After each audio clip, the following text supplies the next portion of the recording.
Is everything basically a fake? Is the universe a computer game? Are we just dancing puppets, obeying the laws of some computer out there in the universe? Imagine a day where you can simulate a world so perfectly with life forms, humans, so well that you can recreate every single neurosynaptic thought you could have, but now you're in the simulation on the computer. We are most likely inside some kind of a computer simulation. The simulation theory is among us, a theory that states that every decision we make is controlled by a higher power. Stars like Neil deGrasse Tyson think this unsettling idea might be true, even if it sounds a bit crazy. Elon Musk backs him up, saying if people in the future can make perfect fake worlds, we might already be living in one. Either we're going to create simulations that are indistinguishable from reality, or civilization will cease to exist. What if we're just controlled characters in someone else's game? Let us expose the alien entities that are controlling our humanity like puppets. The invisible strings of life in a simulated universe. Under this theory, future societies are likely to create simulations that are indistinguishable from reality. It's plausible that we are currently living in one of these simulations. If we start to believe that we are living in a simulation, it could change the way we see everything around us. We might be attracted to such extreme ideas, not just from a love of science, but maybe because the true nature of our vast, cold, and uncaring universe is too hard to handle. Yet, this isn't just a wild idea. It's a serious scientific investigation into what makes us exist, driven by advances in technology and our deep desire to understand the basic elements of our reality. This debate isn't just for thinking, it has real effects on our lives. If we are in a simulation, it brings up big questions about whether we really have free will, what is right and wrong, and how much control we actually have. These questions go to the core of how we see ourselves and how we make choices in what we think is real life. As more people join this debate, it pushes us to question and possibly change our basic ideas about life and science. It makes scientists and philosophers think hard about what consciousness and reality really are. Whether we are in a simulation or not, this discussion deepens our understanding of what it means to be human, pushing us to challenge what we believe is possible and to doubt the reality we usually take for granted. Imagine that we're merely characters in a vast cosmic game. He suggested that there's a high chance we could be living in a simulated reality. It's quite a startling idea. Experts drew attention to the surprisingly small genetic differences between humans and chimpanzees. Despite sharing about 98% of our DNA with them, the gap in intelligence between us and them is significant. Now take that comparison and apply it to the universe. It's conceivable that there are beings out there with intellectual capacities so far beyond ours that our own intelligence seems insignificant in comparison. Neil deGrasse Tyson proposed that in the face of such advanced beings, we would appear completely incapable and simple-minded. This is not a flattering position for us. It's easy to then think that maybe our entire existence is just for the amusement of these superior beings. Perhaps we are just participants in their entertainment, unknowingly performing in a show designed by them. Such a concept forces us to consider our place in the cosmos and the nature of reality itself. Are we truly the masters of our fate, or could we merely be pawns in a larger scheme? These questions aren't just fascinating, they invite us to reevaluate everything we believe about our world and ourselves. In essence, the idea serves not only as a mental exercise, but also as a profound philosophical inquiry into our very existence. The third scenario, which Bostrom seems to lean towards, posits that if it is indeed possible to create these simulations, and there is an interest in doing so, then it is almost certain that we are currently living in one. This scenario implies that if any advanced civilization reaches the capability to simulate reality and finds reasons to undertake such a project, then logically, we are likely just inhabitants of one of those simulations. As we question reality, a deeper truth awaits. The illusion of reality. Should we just carry on, accepting that everything we know could be part of a simulation designed by entities with motives beyond our understanding? This is not just a casual thought. It poses a significant question about the nature of reality and our place within it. It suggests that we might be mere characters in an elaborate simulation, with every aspect of our lives dictated by technologies unknown to us.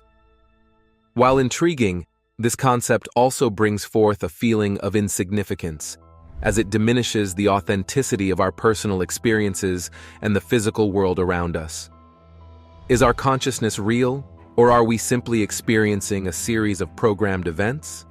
This is a complex issue, blending the boundaries between technological possibilities and the philosophical aspects of our existence.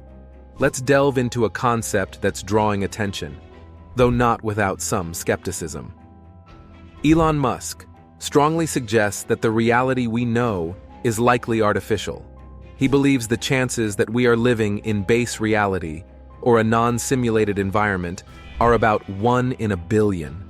In contrast, Neil deGrasse Tyson, another prominent figure in science, remains more cautious, not fully convinced without further proof. Max Tegmark, a physicist at MIT, is deeply engaged with this idea. He has written extensively on what he calls the simulation theory. In 2014, he authored a paper titled, "Is the Universe a Simulation?" followed by another significant work, Detecting Structures in Universe Simulations, co-authored with Hans Olaf Kold, a postdoctoral researcher at the University of Copenhagen. These works delve into the notion that our universe might be a simulated environment. According to Tegmark, every aspect of our universe can be described mathematically. He argues in his 2014 book, Our Mathematical Universe, that reality itself could be a mathematical framework. He compares the universe to computer code, suggesting our world might be structured similarly to how a video game is programmed. This comparison implies that everything around us, from trees to stars, could be part of a highly sophisticated simulation. This raises questions about our thoughts and emotions. If we live in a simulation, are these feelings programmed? This perspective leads us to ponder the implications of such a programmed reality. It challenges the authenticity of our experiences and the nature of the universe itself. If our entire existence is predetermined by complex algorithms, what does that mean for our sense of free will and consciousness? Are we merely players in a pre-written scenario, slowly uncovering the rules set by an unseen programmer?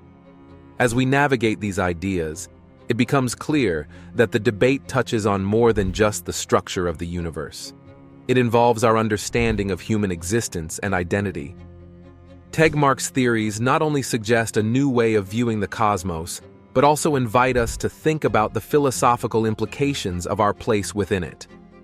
This discussion, while complex, is crucial as it influences how we perceive reality and our role in unraveling its truths. During a recent debate at the Isaac Asimov Memorial event, James Gates, a theoretical physicist from the University of Maryland, shared a stage with notable scientists such as Max Tegmark and Neil deGrasse Tyson. Gates, well-versed in the complexities of physics, presented findings similar to Tegmark's, which initially took many by surprise. Gates discussed his encounter with error-correcting codes within his scientific equations. These codes are commonly used to ensure data integrity in technology like web browsers. However, finding them in equations related to quarks, electrons, and supersymmetry theories was unexpected and challenging to understand. It raises the question of why elements typically associated with digital and computer systems are appearing in fundamental theories of physics. This unexpected crossover has significant implications. It led Gates to reassess his opinions of his peers, such as Max Tegmark, who he might have previously dismissed as having overly imaginative ideas. Now, the presence of these codes in such foundational scientific theories might suggest that our understanding of the universe is still in its infancy, and there are fundamental aspects we have yet to uncover. As scientists continue to explore these findings, they tread carefully in uncharted territories of physics. The implications of digital-like codes found in the natural descriptions of our universe provoke both skepticism and curiosity in the scientific community. Discussions and debates on this topic are pushing theoretical physicists to reconsider their fundamental assumptions about how the universe operates. These dialogues, though complex and filled with technical jargon, are critical as they challenge established norms and encourage new perspectives in the pursuit of understanding our universe more completely. While the conversations may lack the straightforward excitement of a movie plot, they are crucial in driving forward the collective quest for knowledge in the scientific world. Each discovery blurs the line between perception and existence. A child's first brush with mortality. Reddit user Gen729 recounts a childhood experience that was both unusual and profound. When they were just 4 or 5 years old, they had to confront the concept of death for the very first time. This event unfolded when their father's uncle passed away. With their mother unavailable due to work commitments, their father had no choice but to bring them along to the wake, introducing them to an environment they had never encountered before. Upon their arrival at the funeral home, they entered a space filled with grieving relatives, each moving slowly and expressing their sadness in hushed tones. As they moved through the crowd, they eventually reached the front, where an open casket displayed the body of their great-uncle. Remarkably, the child felt no fear. Instead, curiosity and a sense of wonder filled their young mind, unexpected feelings for someone experiencing such a scene for the first time. This lack of fear is striking, especially considering their age and the gravity of the situation. While adults often find themselves grappling with the finality of death, here was a child, unafraid, staring contemplatively at what lay before them. This moment was not just a first encounter with death, but a profound early exposure to the rituals and emotions that accompany the end of a life.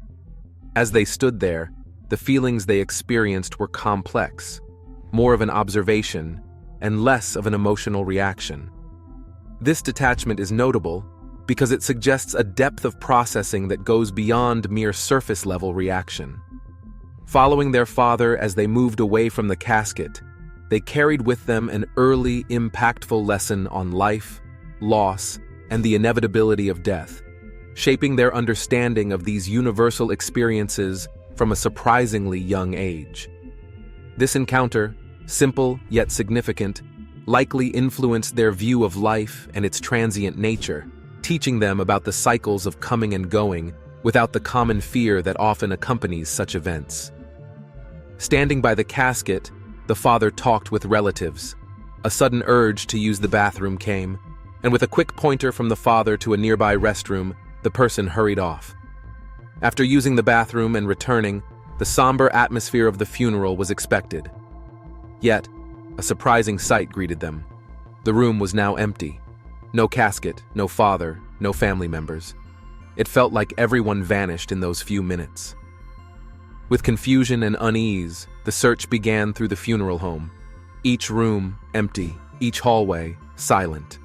Only the sound of footsteps echoed in the quiet building. Desperation grew with each empty room and silent hallway. The search felt endless, the silence almost deafening. The heart pounded faster with every step. Finally, the main entrance came into view. Just as leaving seemed the only option, an employee appeared, seemingly from nowhere. His sudden presence was as startling as the earlier disappearance of everyone else. He stood there, maybe to explain or provide reassurance about the strange situation. The corner called AL Cove, where coats were usually stored, someone came over to see if I was all right. I don't remember what we talked about, but they turned me around and pointed me back to the bathroom. After I came out, everything seemed as it usually did. This memory, from when I was much younger, remains a clear yet strange memory. Is there a real way to find out if we are living in a computer simulation? Martin Savage brought up this question, which goes deeper than simple curiosity. He seemed to be doubting the very nature of what we consider real, pushing us to reconsider everything we take for granted about our world. The idea that our entire experience of life might be a complex digital creation prompts us to look more critically at the reality around us. Martin's approach to this question doesn't just ask if it's possible, it dares us to prove it one way or the other, challenging the basic assumptions about our existence. This is not merely a theoretical question, it has profound implications on our understanding of the universe and our place within it. If our lives are indeed part of some grand simulation, the implications are vast and unsettling, forcing us to redefine concepts like choice, freedom, and reality itself. From simulated worlds to dreams, new insights beckon. The simulation hypothesis, a new frontier in physics. Although it's not yet a reality, Martin Savage and his team of scientists are exploring the possibility that one day, computers might be capable of simulating an entire universe. Currently, this remains an unachieved goal, but it continues to be a subject of research and speculation. Martin Savage, who teaches physics at the University of Washington, proposes a theory that our universe could be a sophisticated computer simulation created by descendants far in the future. His hypothesis is based on the idea that certain patterns observed in the universe resemble those seen in computer simulations that humans have developed. For instance, he points to the behavior of cosmic rays as potential evidence. In his view, if our universe were a simulation, these cosmic rays would show unusual behavior due to the limitations imposed by the computational resources of the simulation. To investigate this, Savage and his team are searching for patterns that would be unexpected in a naturally occurring universe, but expected in a simulated one. They believe that if they find enough of these patterns, it could suggest that our understanding of the universe needs to be reevaluated. This concept may sound like something out of a science fiction story, but it is being pursued with rigorous scientific methods.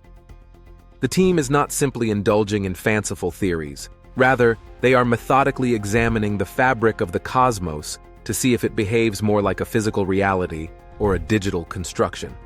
The implications of such a discovery would be profound, challenging our most fundamental understandings of reality itself.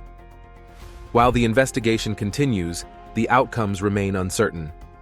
This line of inquiry demands not only technological advancements in computing, but also a willingness to reconsider our most basic assumptions about the universe.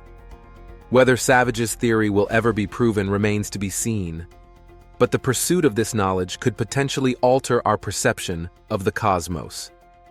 Here's a peculiar account from a Reddit user named JBBJ84, revolving around a dream from his 8th grade year. In this dream, he saw his girlfriend at the time discussing with her best friend whether they should end their relationship. The main reason they considered in the dream was that they were simply too young to be committed in such a serious relationship. After waking from this dream, he felt an uneasy sense of foreboding, almost expecting something unpleasant to happen soon. Indeed, when he checked his phone that morning, he received a long message from his girlfriend. She was explaining why they should break up, using the exact reasons he had dreamt about. It's an intriguing situation. A dream seeming to predict the future of a relationship with uncanny accuracy. One might question whether it was a mere coincidence or if his subconscious had picked up on cues about the state of his relationship, crafting a scenario that turned out to mirror real life closely. This incident invites us to reflect on how sometimes our dreams can echo the realities we are reluctant to face, presenting them vividly as we sleep. It also opens up questions about the extent to which our minds can process and predict relational dynamics based on subtle signals we might not consciously recognize during our waking hours. Something very odd happened. I saw a friend who turned out to be with my ex at the same time. Then, out of nowhere, she sent a message, and it was the most unsettling and strange thing I've ever encountered. I had no idea that a breakup message was coming. Before this unusual dream, I was completely unaware. But afterward, when I started reading about simulation theory, I couldn't stop thinking that perhaps I had somehow seen what was coming next in this game we call life. The idea that I might have previewed future events continues to trouble me deeply. This persistent thought brings up many questions about reality. If we can foresee events, does that mean our lives are predetermined? Are our actions just part of a larger plan we know nothing about? Thinking about this possibility constantly bothers me. It challenges everything I believe about our ability to choose and control our paths. This deep, unsettling worry has made me reconsider all I assumed about personal freedom and destiny. It keeps coming back, making me wonder if we are all just unknowing participants in some grand scheme without real control over our lives. I still can't find a reasonable explanation for why I had a very specific dream that later turned out to actually happen. It seems as if my subconscious was hinting at the future. On the topic of complex thoughts, David Chalmers, a philosopher known for studying consciousness, also considers how the brain's functions lead to our conscious awareness. Moreover, Chalmers entertains the idea that we might be living in a computer simulation. Challenging experiences lead us to rethink consciousness and reality, the lethal limits of human perception. Chalmers presents this simulation theory in a way that is less frightening than you might expect, adopting a calm perspective. He argues that if we were just elements in a vast computer simulation, it wouldn't really alter our daily lives. We would continue our usual activities, and our emotions and thoughts would remain our own, authentic and unaffected by whether our world is real or simulated. This perspective focuses more on the philosophical aspects rather than the scientific details. If it were true that we are simply creations within a computer program, would it change how we view ourselves and the universe? Chalmers thinks it wouldn't. He believes that the truth of our experiences wouldn't be lessened even if they were the result of programmed code. He is more interested in discussing what this scenario would mean philosophically than in examining the scientific evidence for such a possibility. This idea of living in a simulation raises several questions about the nature of reality and our place within it. Chalmers doesn't dive deep into the technical aspects of how a simulation could exist, but rather explores the implications of such a world on our understanding of existence. His approach invites us to consider the continuity of our personal experiences and the integrity of our consciousness in a potentially artificial world, without getting bogged down by the complexities of how such a simulation might technically function. It appears that some individuals have a rather tenuous grip on their perceptions of reality and memory. Consider the intriguing account shared by a Reddit user with the handle respect_remarkable294 in a post titled, "I was never there." This anecdote unfolds as the user was organizing a family trip that included visits to both Disney and Universal Studios. Remarkably, despite never having visited Universal Studios, the user confidently provided details about rides there when her children inquired about attractions at Disney. She listed several rides like The Mummy, Men in Black, and The Simpsons, confidently detailing each one. However, she made a significant error. These attractions are located at Universal Studios, not Disney. To cover up her mistake, she suggested perhaps Disney used to own these rides, an explanation that doesn't hold much water, but was sufficient for the moment. The plot thickens during their visit to Universal Studios. As they lined up for the Men in Black ride, she began describing what would happen next with uncanny accuracy. This unusual ability wasn't limited to just this one ride. She exhibited the same detailed foreknowledge on several other rides, though she failed to do so on the newer rides, like those themed around Harry Potter. Confused by her own detailed recollections of a place she had never visited, she felt compelled to phone her mother to ask if they had ever been to Universal Studios in her youth. This story raises questions about the accuracy and reliability of human memory. How can someone recall so vividly the details of a place they have never visited? The user's experience suggests that memory can sometimes function like an overactive imagination, filling in gaps with fabricated details that feel incredibly real. This incident serves as a reminder of the complexities of human cognition and the ways in which our brains manage, store, and retrieve information. It underscores the continuous nature of our understanding of human consciousness, highlighting that our grasp on our past experiences and our current reality is constantly evolving and subject to errors, much like ongoing construction that never seems to end. This user's tale is a clear illustration of how memory, often taken for granted as a reliable mental record, can sometimes act more like a storyteller than a historian, weaving tales that blur the lines between the visited and the imagined. She firmly stated that she was 38 years old and would have remembered such details. She continued, expressing frustration because something didn't seem right to her. She was certain that no one was being honest with her, and was sure she had never visited Universal Studios or ridden any of the rides there. She also mentioned she hadn't watched videos about the rides, as she disliked spoilers. She was skeptical about discussions concerning simulations, pointing out that these were not things one could easily prove or test with the technology available today. Despite this, she found the topic intriguing, yet she was quick to note that if their reality were a simulation, it would mean someone else controlled everything about their world. She felt it would be nearly impossible to find any solid evidence or noticeable flaws in such a scenario. Ending her thoughts, she seemed to accept the uncertainty, suggesting they just leave the matter unresolved for now. Her approach was critical, focusing on the improbability and impracticality of the theories she pondered, yet she couldn't shake off the unsettling feeling that something wasn't quite right. Just try to enjoy it as much as you can, he suggests with a straightforward tone. I am James, your guide, and I'll be waiting to greet you, yes, referring to you specifically, in our upcoming video. What do you think? Is accepting uncertainty wise or just avoidance? Like, comment your thoughts, and don't forget to subscribe for more intriguing discussions. I'm James, your guide.